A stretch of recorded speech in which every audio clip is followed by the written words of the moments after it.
사랑하면 계산하지 않는다라는 제목으로 말씀 증거하도록 하겠습니다. 제가 친하게 지내는 목사님 중에 한 분이 저랑 신학교 때 신학대학원 때 같은 반이었는데 졸업하자마자 바로 에티오피아로 선교를 떠나셨습니다. 그래서 태권도를 계속 열심히 하면서 준비하고 있다가 에티오피아로 바로 선교를 졸업하자마자 떠나왔습니다. 근데 3학년 때 사모님하고 결혼을 했는데 저희는 3학년까지 있거든요. 그래서 3학년 마치고 결혼하자마자 졸업하자마자 바로 아프리카 오지로 선교를 떠난 것이죠. 근데 결혼하자마자 이렇게 갔는데 거기서 자녀를 몇 명을 낳았냐면 그 아프리카 에티오피아에서 3명을 낳았어요. 그래서 아들 2에 딸 1명을 낳았습니다. 그래서 굉장히 형이 굉장히 활발한 그런 목사님이신데 그러니까 자녀들이 다 활발해가지고 굉장히 좀 사모님께서 많이 힘이 들 수도 있는 어떤 그러한 육아의 현장입니다. 그런데 사모님께서는 굉장히 그 모든 것들을 좀 기쁨으로 감당을 하시는 거예요. 그래서 목사님이 선교사님이 가끔 이렇게 한국으로 들어오시면 이제 식사를 하거든요. 그러면 사모님도 계시고 하는데, 근데 제가 늘 만날 때마다 여쭤보는 건 그거예요. 대단하시다는 거죠. 그래서 타지에서도 그러니까 우리나라에서도 3명을 양육하는 게 어려운데 어떻게 그 아프리카에서 그 3명을 또 아프리카는 어떻게 갔으며 또 그 어렵고 힘든 땅에서 어떻게 또 3명을 그렇게 기쁨으로 양육하실 수 있냐? 선교지 자체가 너무 열악하고 힘든 곳인데 그것이 괜찮냐? 그러면서 제가 이렇게 계속 질문을 합니다. 그래서 제가 막 걱정하고 또 한편으로는 존경하는 마음으로 사모님께 막 질문을 하면은 사모님의 대답은 늘 한결 같아요. 그 남편을 너무 사랑한다라는 거예요. 다른 게 아니라 자기가 남편을 너무 사랑해서 아프리카로 갔고 또 남편을 너무 사랑하니까 함께 하는 것이 너무나도 기쁘고 즐겁다라는 것입니다. 그러니까 너무나도 남편을 사랑하니까 무엇을 해도 괜찮다. 그래서 이런 답변만 저한테 해주는 것이었습니다. 그런데 이와는 반대로 제가 아는 후배 목사님이 소개팅에 나갔습니다. 다른 분이 나갔어요. 근데 나가자마자 그 소개팅을 나온 자매님에게 대뜸 물어본 거예요. 저 아프리카에 선교 비전이 있는데 같이 가실 건가요? 그러니까 그 자매가 대충 이렇게 마무리를 하고 다시는 연락이 되지 않았다. 이런 이야기를 저에게 해주었습니다. 그래서 자매가 기겁을 하고 도망을 간 거죠. 그래서 아직 이 관계가 형성이 되지 않았는데 아프리카의 비전을 이야기하니까 그냥 놀라서 도망간 것이죠. 그래서 제가 그 목사님에게 그것이 먼저가 아니다. 그러니까 비전과 사명 물론 중요하지만 함께 그것을 감당하는 데 있어서는 서로 사랑하는 것, 그것이 먼저다라고 하면서 좀 심하게 얘기했죠. 그래서 참교육을 했던 그런 기억이 납니다. 제가 두 분의 목사님을 보면서 느낀 것은 참 이게 계산되어지지 않는 것. 그래서 하나님이 우리에게 말씀을 해주시고 우리가 순종해야 된다 이야기를 하는데 또 그리고 신앙생활을 하면서 여러 가지 것들이 고려가 되어지는데 참 이게 계산되지 않는 것, 이것은 사랑의 힘으로 극복할 수 있다라는 것이었습니다. 그러니까 사람이 함께 사랑하면 뭐든지 극복하고 함께 할 수 있듯이 하나님을 우리가 사랑하면 하나님과 우리가 무엇이든지 그 말씀에 기초해서 함께 할 수 있다라는 것이죠. 오늘 본문은 여호수아가 르우벤, 갓, 므낫세 반 지파에게 주어진 땅에서 어떻게 살아야 하는지를 권면하고 축복하는 말씀입니다. 5절에서 여호수아는 모세가 너희에게 명령한 명령과 율법을 이게 반드시 행하라라고 이야기를 하죠. 여기서 율법이라고 하는 것은 뭔가 완벽한 행함처럼 저희들에게 들립니다. 그러나 우리가 구약에서 어떤 율법이라는 단어를 이해할 때는 이 행함이 아니라 그 예수님이 완전하게 하신 율법으로 우리는 그것을 받아들여야 합니다. 예수님께서 율법을 폐하러 온 것이 아니라 완전하게 하러 오셨다라고 말씀을 하십니다. 그래서 마태복음 5장 17절에 내가 율법이나 선지자를 폐하러 온 줄로 생각하지 말라. 그래서 폐하러 온 것이 아니요 완전하게 하려 함이라. 이제 하나님께서 이 모세에게 주신 율법을 바꿔서 말하면 이제 하나님과의 관계입니다. 그래서 예수님께서 율법을 이렇게 완전하게 하신다라고 하는 것은 우리의 행함을 더 강력하게 요구하시겠다라고 말씀하시는 것이 아니라 하나님과의 관계를 내가 완전하게 하려고 왔다라고 말씀을 하시는 것이죠. 율법은 이제 하나님과의 관계를 위해서 이제 주어진 것입니다. 원래 의미는 명령을 지키면, 그러니까 하나님이 주신 말씀을 지키면 이제 하나님께 사랑받을 수 있고 이제 복받을 수 있다라는 것이었죠. 그러나 진짜 율법에 숨겨진 의도는 인간이 가진 한계를 직면하게 하기 위해서였습니다. 그러니까 인간이 자신의 행함으로 절대 율법을 지킬 수 없고 또 인간이 자신의 행함으로 절대 하나님을 스스로 만날 수 없다라는 것, 이 한계를 깨닫게 하시려고 하나님께서 율법을 주신 것이죠. 그래서 죄를 깨닫고 스스로 하나님을 만날 수 없다라는 그 죄인인 현실을 깨닫고 제사에 목숨을 걸고 또 제사를 드릴 때 주시는 그 은혜와 그 사제의 은총으로 살라고, 그래서 은혜를 경험시켜 주시려고 율법을 주신 것입니다. 그러나 이스라엘 백성들의 이 행함과 제사가 이제 모두 무너져 버렸죠. 그래서 이들은 완전히 하나님을 떠났습니다. 그래서 우리가 구약을 통해서 알 수 있는 것은 우리가 스스로 하나님을 찾을 수도 만날 수도 우리의 죄를 스스로도 아무것도 해결할 수 없다라는 것이죠. 그래서 결국 징계받고 심판받게 되었습니다. 그래서 예수님이 우리 가운데 찾아오시지 않았다라고 한다면 우리는 결국에 징계받고 심판받게 되어진다라는 것이죠. 그래서 예수님이 오셔서 이 땅 가운데 오셔서 하신 일은 이제 자신이 친히 이제 제물이 되신 것입니다.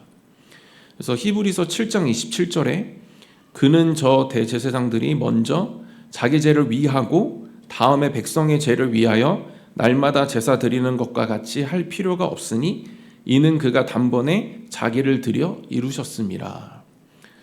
더 이상 우리는 율법에 근거해서 제사 드리지 않아도 예수님이 자신을 영원한 제물로 드리셨기 때문에 그분을 믿기만 하면 되는 것이죠. 그래서 그분의 제물이, 그분의 제물 되심이, 또 그분이 제물이 되어셔서 하나님 앞에 드리신 그 화목 제사가 예수님을 통해서 이미 내 안에 있는 것입니다. 그래서 우리는 예수님을 믿기만 하면 그분의 제물 되심과 그분이 드리신 그 제사를 통해서 우리는 이 하나님과의 관계가 그냥 회복되는 것이죠. 이것이 예수님이 율법을 이제 완전하게 하셨다라는 의미가 되는 것입니다. 그래서 예수님을 통해서 이 율법의 목적인 그 하나님과의 그 친근함이 이제 우리에게 이루어졌다라는 것이죠. 그래서 그리스도가 직접 해결하신 그 율법으로 우리는 이제 하나님을 만나고 경험하는 자가 된 것입니다. 그래서 구약에서 이 명령과 율법을 막 지켜 행하라라고 하는 것은 지금 우리에게 적용할 때는 이제 그리스도를 통과해서 그 율법을 봐야 되는 것이죠. 그래서 그리스도를 통해서 회복된 하나님과의 관계가 이제 우리에게는 이제 율법이 되는 것입니다.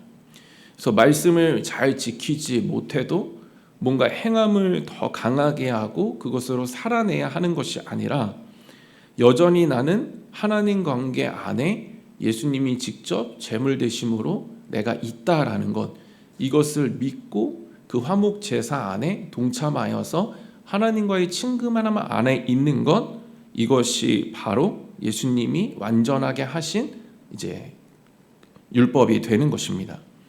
그래서 우리는 이제 하나님과의 사랑을 이제 회복하게 되어지면 예수님이 완전하게 하신 그 율법으로 이제 그 하나님의 사랑을 경험하게 되어지면 하나님을 사랑하게 되어지고, 그래서 그 사랑 안에서 주신 말씀을 가지고 살아갈 수가 있는 것입니다. 그래서 우리 안에 말씀이 풍성하게 자리를 잡고 있어야 하는 것이죠. 그래서 우리 안에 무언가 말씀이 풍성하게 있지 않으면 우리가 예수님이 완전하게 하신 그 율법을 우리가 왜곡시키거나 망각할 수가 있습니다. 그러면 우리 안에서 거짓과 이 불법을 가지고 살아가게 되는 것이죠. 그래서 하나님이 그리스도를 통해서 직접 제물이 되게 하심으로 말미암아 그분이 드리신 그 제사를 내 안에 적용시키셔서 그 율법을 완전하게 하셨는데, 이제 그 사실이 이제 나에게는 별로 의미 있게 다가오지를 못하는 것입니다. 그래서 율법이 율법 자체로 다가와서 마치 내가 뭔가 행함으로 온전히 서 있어야지만 하나님 앞에 받아들여지는 것처럼 내 안에 어떠한 거짓 선지자들이 계속 이 불법을 외치는 경우가 있다라는 것이죠. 그래서 우리는 이 거짓의 음성보다는, 그 불법보다는 이 하나님의 음성을 더 나에게 이제 크게 들리게 해야 한다라는 것입니다. 그래서 그랬을 때에 하나님의 그 말씀이, 음성이 나에게 크게 자리 잡고, 그랬을 때 내가 하나님의 사랑을 의심하지 않고 그 완전하게 하신 그 율법 안에서 온전히 하나님을 위해서 살아갈 수가 있다라는 것이죠.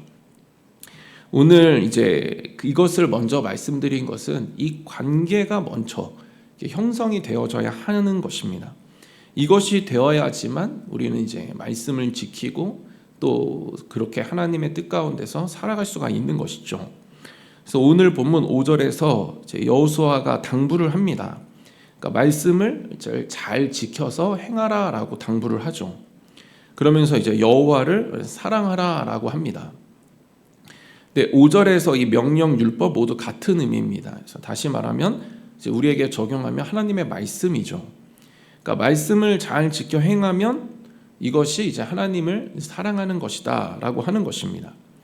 그러니까 저희들이 이제 말씀을 지켜 행하는 것, 이것을 통해서 우리가 하나님을 사랑하고 있는지 아닌지를 이제 알 수 있다라는 것이죠. 그러니까 이 둘은 굉장히 이제 밀접하게 연결이 되어져 있습니다.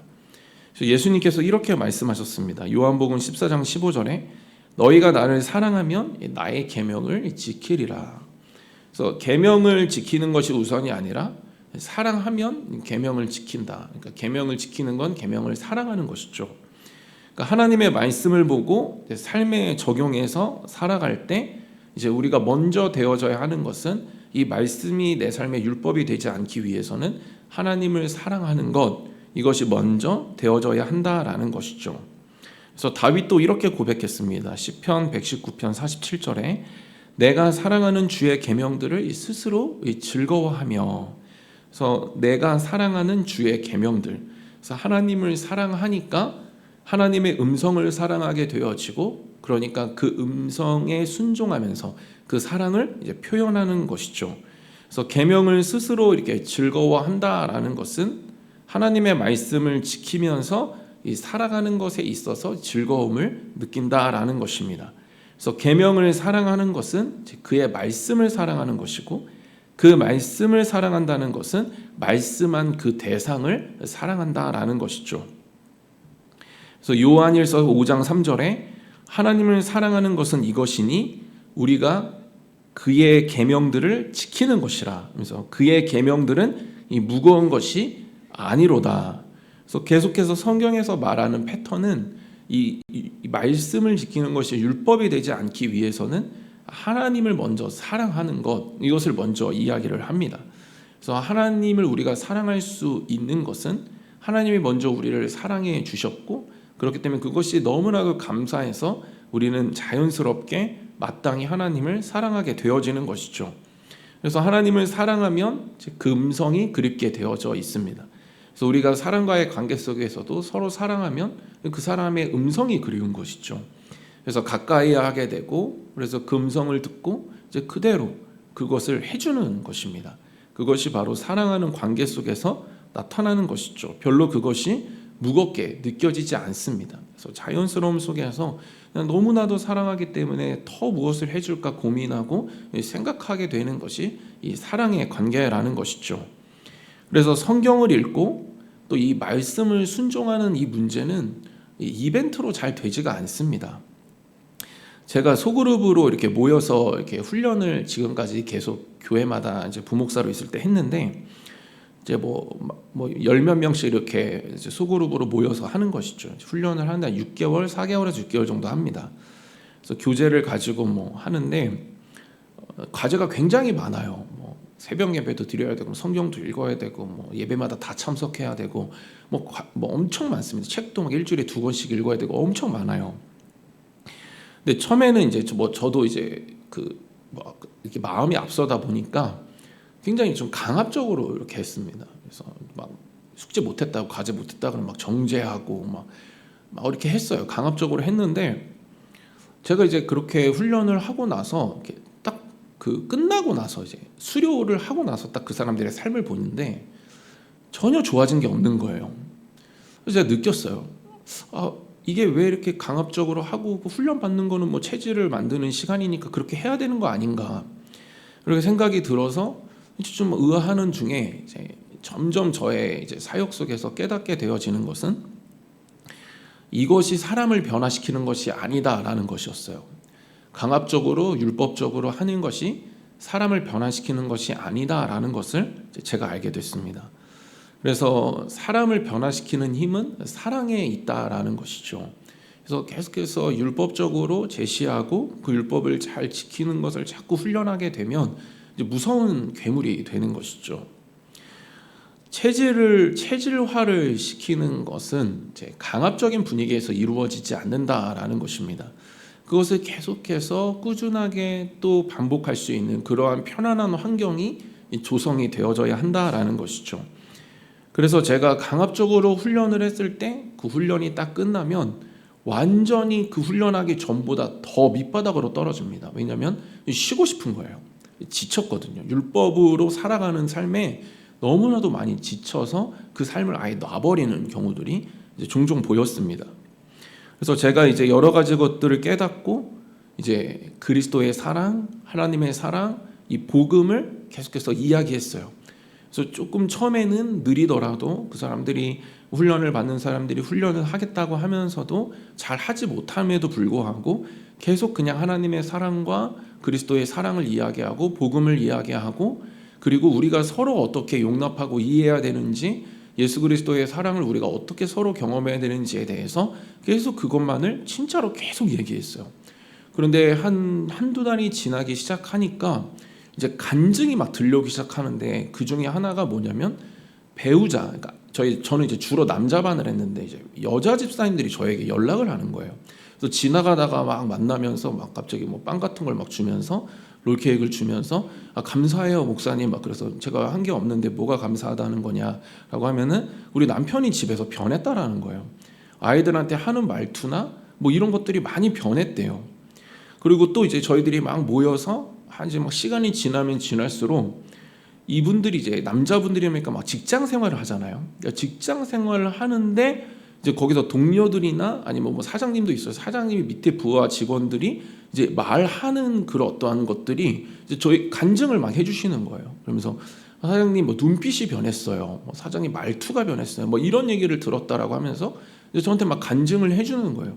그리고 예전에는 막 동료들이 막 이렇게 자기에게 일을 떠맡기는 것 같고 피의식이 있었는데 이제는 내가 사랑을 알고 나니까 오히려 그들을 더 섬기게 되어졌다. 이런 이야기도 해주고, 그래서 여러 가지 굉장히 영적으로 풍요로워지고 실제로 삶에서 말씀에 순종하는 변화들이 일어나는 것을 제가 볼 수가 있었습니다. 그러니까 율법적으로 계속해서 뭔가 행함만을 강조한다라고 한다면 강압적인 거예요. 강압적인 것을 오래가지를 못합니다. 그러나 하나님의 사랑을 우리가 경험하고 그래서 우리가 하나님을 사랑하게 된다라고 한다면 그 사랑 안에서 그 말씀이 굉장히 우리에게 적극적인 자발적인 그러한 결단으로 일어나게 되어지고 또 나타나게 되어진다라는 것입니다. 그렇다면 하나님을 사랑하기 때문에 나타나는 이 말씀의 순종은 오늘 말씀에서 이제 어떻게 나타날까요? 첫 번째는 이제 서로 사랑하는 것으로 나타난다라고 기록하고 있습니다. 그러니까 5절에 그의 모든 길로 행하며 그의 계명을 지키는 것이 이렇게 돼 있습니다. 그러니까 그의 길로 행하고 그의 계명을 지킨다. 그러니까 사랑하면, 그래서 하나님을 사랑하면 이제 그의 계명을 지킨다. 그의 길을 간다. 근데 이 계명은 예수님이 주신 새 계명으로 이해를 해야겠죠. 그래서 요한복음 13장 34절에 새 계명을 너희에게 주노니 서로 사랑하라. 내가 너희를 사랑한 것 같이 너희도 서로 사랑하라. 그래서 그리스도가 가신 길은 사랑하는 길. 그래서 그 길, 그 계명은 서로 사랑하라. 그래서 요한일서 4장 19절에 우리가 사랑함은 그가 먼저 우리를 사랑하셨음이라. 그래서 우리를 먼저 사랑하셨음이라에 포함된 것은 우리를 사랑하셨고 내가 하나님을 사랑하기 때문에 우리가 서로 사랑하는 것이 마땅하다. 이건 것이죠. 이게 원리로 자리 잡는 것입니다. 그래서 내가 그 사람이 사랑할 때 그 사람이 사랑스러워서 사랑하는 것이 아니라 하나님이 그 사람을 사랑하니까, 그리고 내가 하나님을 사랑하니까 그 사람을 사랑하는 것이죠. 하나님을 사랑하기 때문에 하나님이 사랑하는 사람을 내가 사랑하는 것, 이것이 바로 하나님의 사랑을 받은 자로서 또 하나님을 사랑하는 자에게서 나타나는 모습이라는 것이죠. 그리고 사랑하며 나타나는 이제 말씀의 순종은 두 번째로 이제 하나님을 예배하는 것입니다. 그래서 5절에서 이제 그를 섬길지니라 이렇게 되어져 있는데, 여기서 이 섬긴다라는 것을 제가 영어 성경 잘 안 보거든요. 근데 영어를 한번 좀 봐봤더니 월십이라고 돼 있는 거예요. 월십이라는 단어 아시죠? 이게 예배입니다. 그리고 이 성품은 이제 영어로 이제 힘이라고 되어져 있어요. 그래서 온 마음과 온 힘을 다해서 이렇게 하나님을 예배해라 이런 것이죠. 그래서 월십은 이제 월스라고 해서 가치를 얘기하고, 그래서 이 월십의 십은 이제 드리다. 그래서 우리가 이제 그 배달 같은 거, 이제 택배 같은 거 할 때 가져다 드리다라고 했을 때 이제 십이라는 단어를 씁니다. 그래서 정리하면 이 월십 예배는 가치를 하나님께 드리다라는 표현이죠. 그래서 가치를 드리는 시간이 예배입니다. 그럼 가치는 무엇일까요? 진정한 가치는 나입니다. 여러분 자신이에요. 예수 그리스도의 가치로 결정되어진 존귀한 나입니다. 그래서 나를 드리는 시간이 예배인 것이죠. 그래서 예배는 최고의 가치인 나를 드리는 시간입니다. 이것이 마음과 성품을 드리는 것이죠. 나를 표현할 수 있는 것이 마음과 성품입니다. 그래서 나의 마음을 드리고 나의 힘을 드리고 성품을 드리는 것, 이것이 나를 드리는 것이죠. 그래서 뭐 시간 이런 것들은 이제 부가적인 것이고, 진짜 예배는 이제 나를 드리는 시간, 그리고 하나님이 나를 받으신다라는 그런 확신 속에서 그 영광스러운 그 하나님이 나를 받으신다라는 그 은혜를 누리는 시간이 이제 예배가 되는 것이죠. 그래서 하나님께서 이제 인격적인 교제를 원하시고 그 인격적인 교제에 반응하는 시간이 예배인 것입니다. 그래서 로봇으로 우리를 만드시지 않으시는 것은 인격적인, 그래서 존재 대 존재로 사랑하는 관계. 그래서 뭐 돈을 사랑하지 말라라고 하는 것은 여러 가지 이유가 있겠지만 인격의 대상이 아니기 때문에 사랑하지 말라는 것입니다. 그래서 하나님은 인격이시기 때문에 인격을 사랑하라는 것이죠. 그리고 나도 인격이 있기 때문에 같이 서로 사랑하는 관계가 형성이 된다라는 것입니다. 그래서 나를 드리는 것은 마음을 드리고 내 존재를 그대로 드리는 것이죠. 그래서 그것이 이제 마음과 성품을 드리는 것. 그래서 뭐 같은 말이긴 하지만 마음과 성품. 그래서 마음의 그 중심을 하나님께 드리는 것.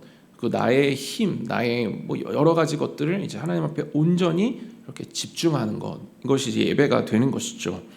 그래서 하나님을 이제 섬기라라고 하는 것은, 섬기라고 하는 것이 예배하는 것인데, 이제 이 섬기다라는 것이 결국에는 내가 먼저 하나님의 섬김을 받았기 때문에 이제 그분을 섬기는 것입니다. 그래서 아들을 내어 주셨고, 그래서 내가 그 하나님의 섬김, 그 그리스도의 섬김을 받았기 때문에 다시 내가 그 섬김을 통해서 하나님 앞에 예배를 드리는 것, 이것이 섬기다이죠. 그래서 그 아들로 인해서 내가 가치 있는 자가 되었고, 그래서 그 가치 있는 나를 온전히 다시 하나님께 드리는 것, 이것이 이제 예배가 되는 것입니다. 사랑한다라는 것은 형식이나 조건이 아닌 것이죠. 그냥 이렇게 형식적으로 습관적으로 하는 것이 아니라 그러니까 존재를 서로 느끼고 받아들이는 것이죠. 존재가 비로소 서로에게 잘 형성이 돼 있을 때 그것이 진짜 사랑이라고 이야기를 하는 것이죠. 하나만 어긋나도 사랑은 성립되지가 않는 것입니다. 그리스도가 나를 사랑해 주신 사랑에 우리는 하나님을 사랑하게 되어지고, 그래서 내 존재를 들여서 하나님의 존재를 느끼는 것, 이것이 바로 예배가 된다라는 것입니다. 그래서 예배를 보면 그 사람이 얼마나 하나님을 사랑하는지, 그리고 사랑을 얼마나 경험하고 있는지를 알 수가 있다라는 것입니다. 말씀을 마무리하겠습니다. 사랑하면 편하고 굉장히 수월합니다. 근데 사랑하지 않으면 그 사람이 말하는 것, 그것을 들어주고 이렇게 행하는 것 너무나도 어렵습니다. 그래서 직장에서 상사가 그 사람을 절대 사랑하지 않는데 그 사람 말하는 게 너무 괴롭게 다가오는 것은 사랑하지 않기 때문이죠. 하나님의 말씀을 율법이 아니라 이 예수님이 완성하신 율법으로 우리가 받아들일 때, 이 예수님이 완성하신 하나님 관계에 우리가 거할 때 그 사랑을 느낄 수 있습니다. 그리고 하나님을 사랑할 수가 있죠. 그리고 하나님이 그 사랑하시는 관계 속에서 우리가 또 하나님의 말씀을 부여받게 되어지고, 우리는 그렇게 하나님의 말씀을 순종하면서 살아갈 수가 있는 것입니다. 그래서 하나님이 나를 사랑하신다는 확신 속에 내가 그분을 사랑하고 그 사랑이 주는 힘으로 우리는 그분의 음성에 귀 기울이면서 사랑하기 때문에 그분이 원하시는 그러한 삶을 마땅히 살아갈 수가 있는 것이죠. 저는 저와 여러분 모두가 날마다 하나님의 말씀으로 풍성하게 하심으로 말미암아 하나님의 사랑을 알고, 그래서 하나님을 사랑하고, 그래서 하나님을 사랑하기 때문에 그 음성에 더 귀 기울여서 그 말씀이 들려지고, 그래서 하나님을 사랑하기 때문에 그 말씀을 가지고 하나님께 기쁨이 되기 위해 그 말씀을 그대로 순종하시면서 살아가시는 저와 여러분들 모두 되시기를 주님의 이름으로 축원드립니다.